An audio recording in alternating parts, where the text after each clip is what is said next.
such a pleasure and an honor to speak with both of you. I'm a huge fan. Thank you for taking the time. That's way too big a compliment, but right on. We thought you would appreciate our nerd background. Yes.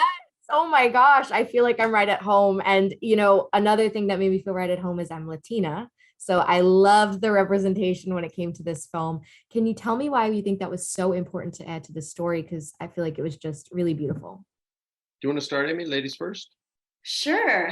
Chivalry is not dead. Yes. Well, it's funny. Freddie and I talk about this. When we were kids, a classic Christmas movie didn't feature a Latino family, but we love Christmas movies because they're full of heart and romance and comedy and family, but we were virtually invisible in that lane. And so it's really nice to see an American Christmas classic with a Latino family. So I was really excited when I read the script, and obviously I'm a huge fan of Freddie Prinze Jr. So it was a win-win, and it's really nice to just help with representation in such an all-American genre like a classic Christmas film.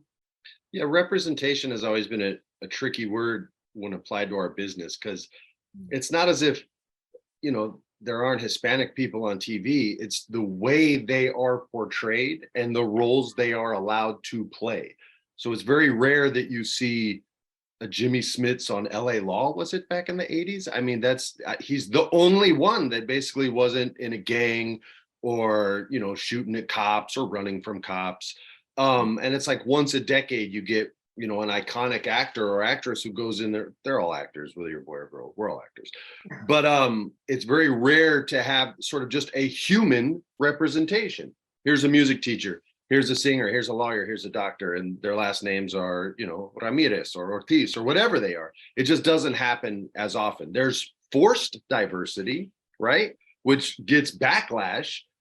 But when it's just sort of organic and natural, and it's like, here's a family, and you can completely relate to them. The only thing you won't recognize is the food. Like, that's it. You know what I mean? So that to me was it was just a very honest, truthful representation.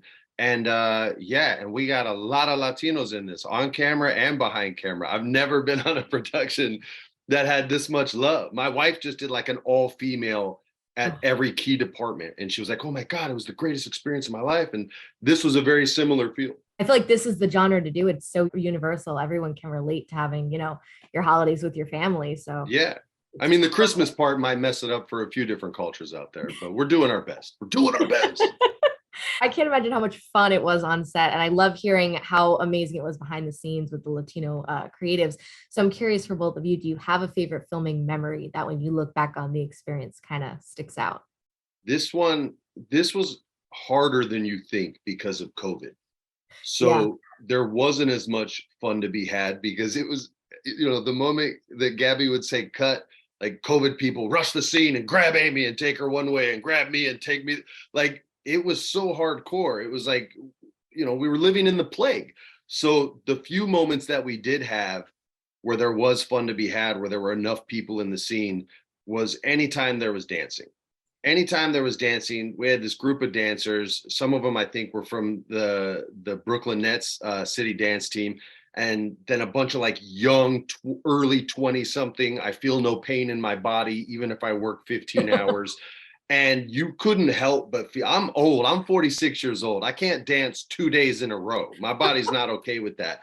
And they just gave so much love and energy. And it reminded me when I was a young actor and I didn't care about pain or arthritis or any of those things. Yeah, I mean, I have fun all the time. Yes, you do. I feel like, there wasn't a snow dump, so in come the snow machines, and like Freddie said, the dancing was so fun, and I loved speaking Spanish with Gabby, our director, and I really just feel like it's so fun to make a movie with people that you love, and it's so fun to shoot in New York. I really think like that city is a character in itself, so I was just smiling ear to ear every day. She really was. She's a steamroller of solutions. The woman has never seen a problem in her life. You'd be great at jujitsu because all she looks for is like, where's the fix? If there's a problem, she just crushes it. And there's always a problem on set. A scene made sense in rehearsals, suddenly it doesn't. You trip on a line, or it was out of focus and you thought it was your best take. And any time that I needed to like lean on this girl, it was like before I could even start leaning that direction, she was like, I got you. Here we go. We're gonna do this. We're gonna do that. And I was just great. And I'm not just trying to blow smoke. Like I was just so incredibly grateful at the end of those days. I would talk to my wife. I'd just be like, yeah, I've never worked with anyone that doesn't get frustrated ever. Like it was just crazy. So we had a blast on it. It was really fun. Well, I had a blast talking with both of you, Aimee, Freddie. Thank you both so much for your time and just congrats on the film. It really was. I'm sorry I'm so long-winded and you only got 2 questions in there, but I'm glad we got to talk. You gave such fantastic answers, really. Okay, cool. The meaningful answers that count. So thank you guys. I really appreciate it. Good. Thank you so much. We appreciate you. Professional artists and professors. Maybe a nerd who's just like you, talking about the things that you like too. So I invite you to the NOC. In full color, you see me. The Hard Knock